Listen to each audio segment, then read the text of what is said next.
Welcome back. Let's get on the same page here. Let's go to Windows, Workspaces, Editing, and boom. Okay, we have this layout. We want to open up our project window, and now we can import our video clips. So we have a sea turtle here and a cliffside.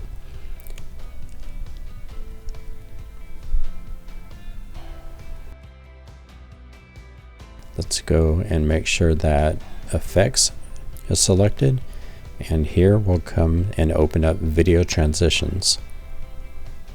Let's jump into it. So we're going to put the cube spin effect in between the two clips, and it gives us this error message. It says insufficient media, the transition will continue repeated frames. Now that's not necessarily a big deal, because as we play this here, you see it switch from one video to the other. But what's happening here is we expand this and make our transition longer, as we see that the video with the turtle on it is actually going to freeze and then finally go away. So what we do is we'll delete this. Gonna right click, clear, and we're going to grab this video and stack it on top of the other. Put the effect back in,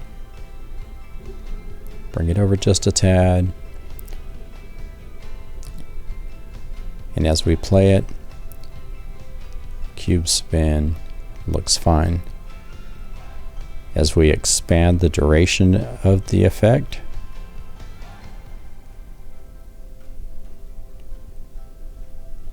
we play it and you see that the turtle will keep swimming throughout until it's completely gone. So no freezing. So we solved that problem simply by stacking that on top of the other clip.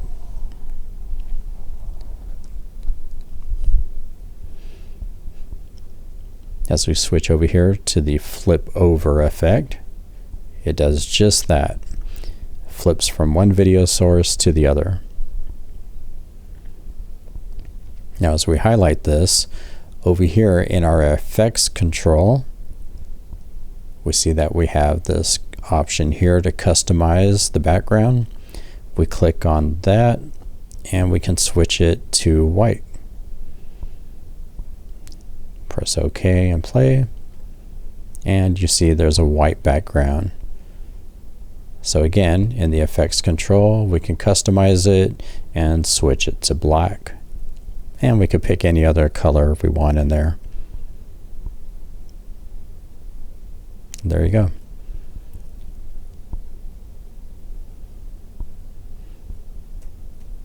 So if we grab here in the durations and go left or right, we can make this a longer transition. And it'll slowly switch from one video source to the other. So you have options there.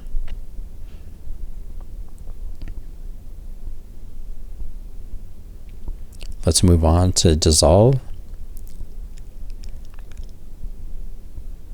So we'll clear this and drag in across dissolve. This is a really common one to use.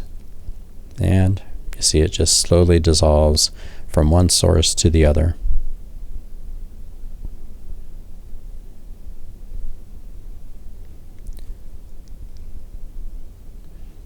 We'll pull dip to black over, and it does just that. Dips to black before we go to the next source. And dip to white does the same thing. So I'm not going to cover every single option here, but these are the more commonly used. Iris box. You see it start in the middle, work its way out. As we highlight that, go to the effects control panel, then we see that we can put a border in there. So I'll select white, and then expand the border width. And you see that there. I think that looks pretty good.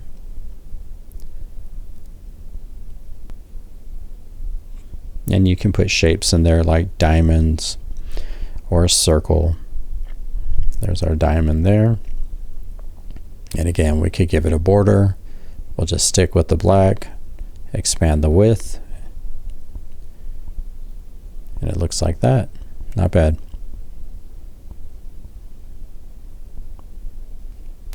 Let's go to page fill, and that's what that looks like. If we go to page turn, then the video peels away, exposing the other video below. Let's move on, and we'll put in this band slide.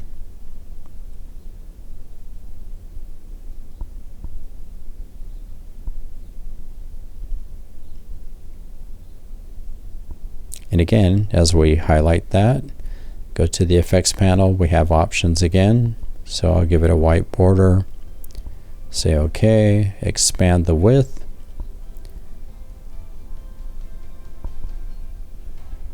and there we go. That looks pretty cool. If we do a push, then one video pushes the other out of the way. Okay, let's move on. Let's check out a wipe.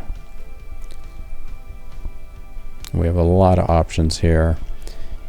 Barn door will start in the middle, work its way out.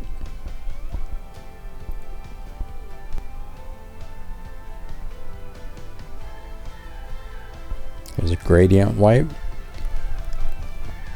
And it'll start up in the corner and work its way down.